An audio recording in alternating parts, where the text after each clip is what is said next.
going to West Virginia.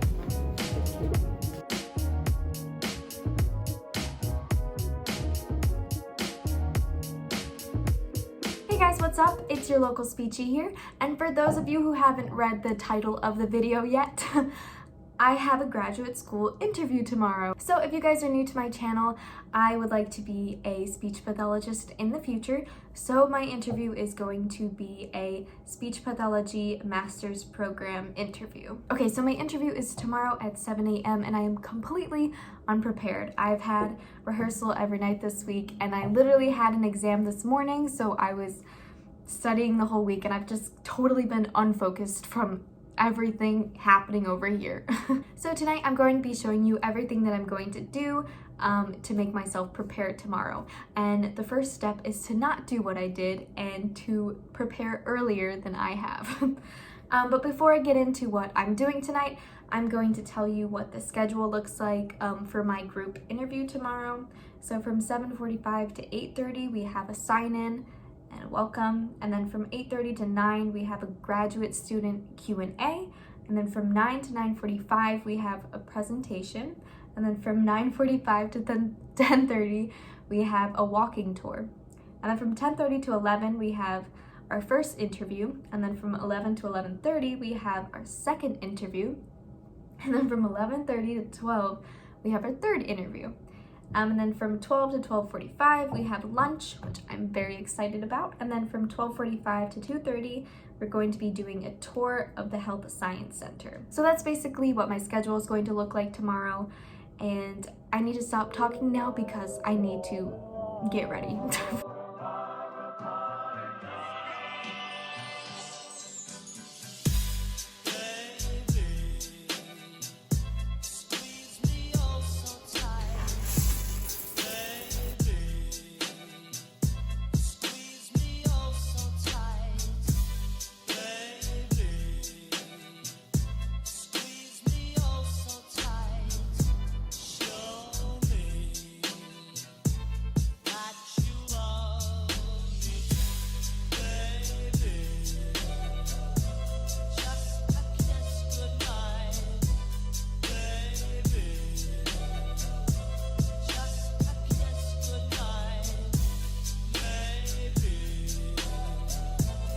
Hello guys, I just drove to the free parking lot and I'm currently waiting on an Uber because I am not walking 20 minutes to campus.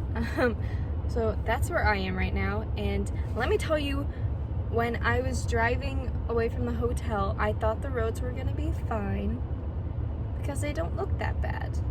But my car literally almost slid like through a red light. So I'm having issues over here. And you know what? I'm lucky I even was able to drive this far. But yeah, here we are and we're just waiting.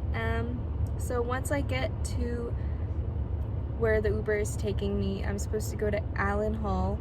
So once I get there, I'm just gonna find the building and I'm probably just gonna sit there for a bit because it starts at 7:45 and it's 7 o'clock right now. I don't know, maybe they'll have breakfast out and maybe I could go for breakfast. I don't know, let's hope. That's what's happening now. So I'll see you later. Several months later. So as you can tell, it's summer. It's been a few months since my interview, and I did record some videos like my afterthoughts and my advice driving home from the interview, but the videos that I recorded, the audio is very wonky because I'm literally recording in my car, so you can hear my car on and you can just hear the traffic.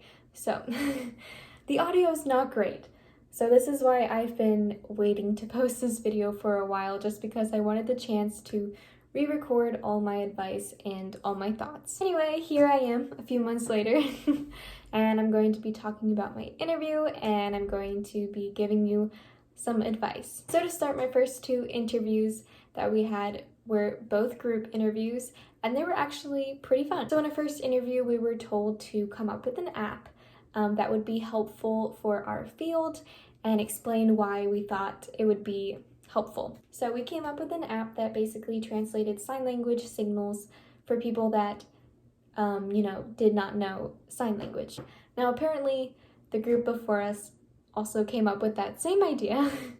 So obviously, this app seems very important to a lot of us. Now, in the second interview, we were given different images from a story, and we were told to sequence that story with these pictures in the right order, but we were not allowed to talk to each other. Now, obviously, this might seem like a funny and fun way to bond with your group, but this actually serves a purpose because as a speech pathologist, you might have to work with a client that, cannot understand speech or can't comprehend it as well. So we need to learn different strategies and ways to communicate with someone without speech. So obviously this was a really good interview, activity to be able to see how we can manage not speaking. Now, there were girls that started signing to each other, and like trying to mouth words to each other. But for me and several other girls, we took sign language like years back. So a lot of us didn't really remember some non-basic signs.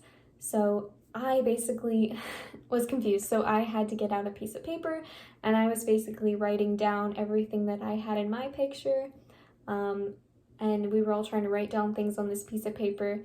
And I felt like that helped a bunch. The third interview was what you would typically see in an interview where we were each asked individual questions. So I was asked why West Virginia interested me, and like what experiences and stuff that I had that would make me excel in their program. And then I was also asked about how I would respond if a boss gave me a critique. So I basically told him that West Virginia had amazing opportunities for speech people in the city and on campus. And I talked about how the technology that they had there was very innovative, and you don't find that technology in other campuses, which really made it stand out. I told him all about my experiences, my research.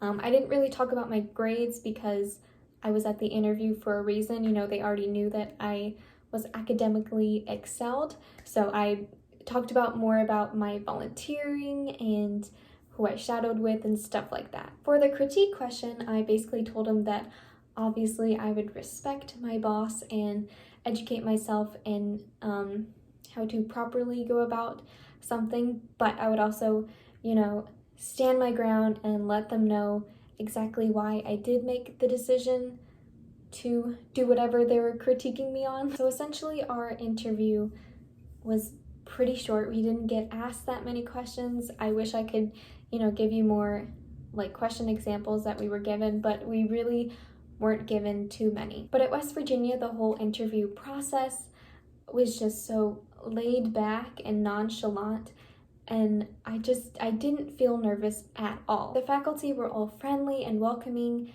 and they really made sure to put you at ease throughout the process. Now, I do understand that each school is different, so this is all very personal to how I felt about the interview process, but someone else could have felt, very differently about how things went down.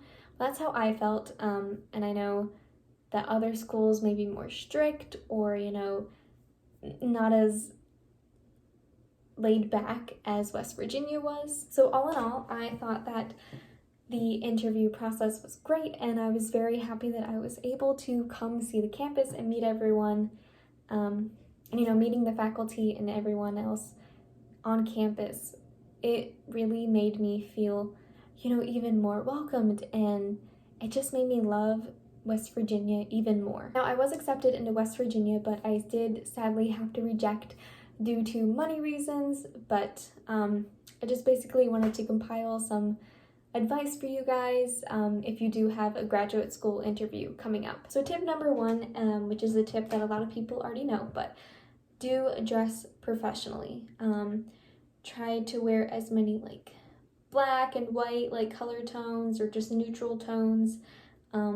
And definitely go for like a neutral nail polish as well. You are essentially showing off your personality, so you just want to keep, you know, your outfit as like composed and toned down as much as you can so people can focus on you. Now also make sure to wear comfortable but classy shoes. You know, we walked all over the campus, and at one point I do remember one girl was just in such agony over the heels that she was wearing that she had to take them off, and she had to finish the campus tour barefoot. And you know, it was snowing outside, it was cold, so I definitely recommend making sure you have shoes that are not killing your feet. Also, dressing professionally does not have to break the bank. I promise. I got all my clothes from my sister and from my mom, and the only thing that I personally owned was my shoes. You can go thrift shopping, you can definitely borrow from coworkers or family members or friends. You can also try to see if renting any business clothes is possible. I'm not sure if it is or not. I haven't really looked that up. So tip number 2 is to directly answer the interview questions. Now I know this is more easily said than done because some of those questions are extremely weird and difficult to come up with an answer, but you gotta try your best. I saw many people during the interview, you know, beat around the bush. They were telling stories that were kind of similar to the question, but were like not fully answering it, and I could tell that the interviewer was waiting for more, you know?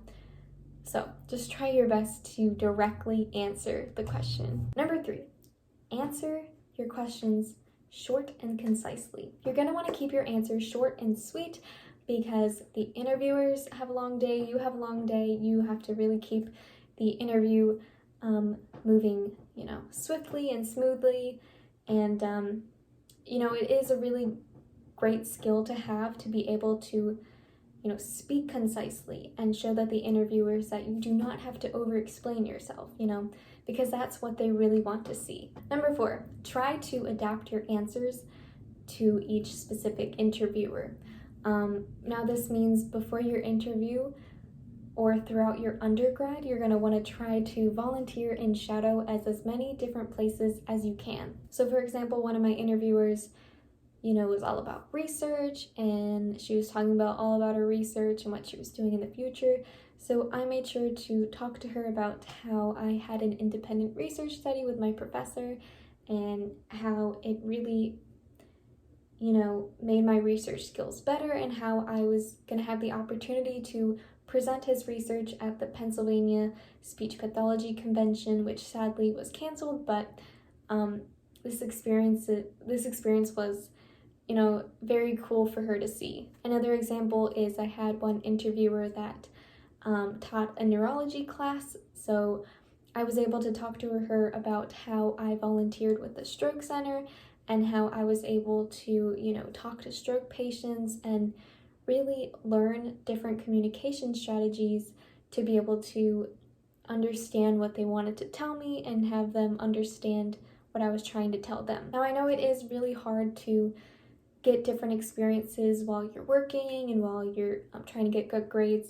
So I do understand if you do have, you know, one solid good experience in your belt.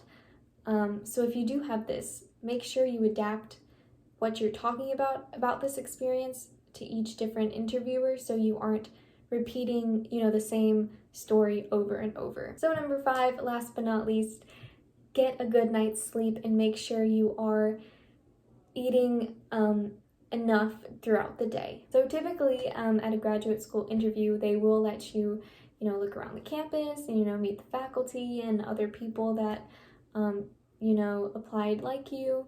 So you are gonna need that energy because it's going to be exhausting to have to socialize 24/7 with, you know, random people, and it's gonna be exhausting to walk around that whole campus. I'm letting you know right now. I went home after that interview. I drove the 4 hours back and I passed out. With that, you're also gonna need that energy, you know, to really maintain a positive state of mind and, you know, just to keep a positive personality throughout the whole day. You know, you are going to want to smile all day. You're going to want to, you know, be super friendly, because there is a chance that the people around you and the like professors that you meet could be your future professors or your future cohort. So you're gonna really want to make sure that you have a great first impression. So that's all my advice for you guys today. I will be posting more resources in the description below, like grad school interview questions or just more videos you can watch about this topic. And if you do have, you know, a question that you want to ask me personally about my experience or anything, just let me know. Well, thank you for watching, guys. I hope you found this informative. Good luck on any future interviews. I hope to see you guys soon watching my content. Okay, bye.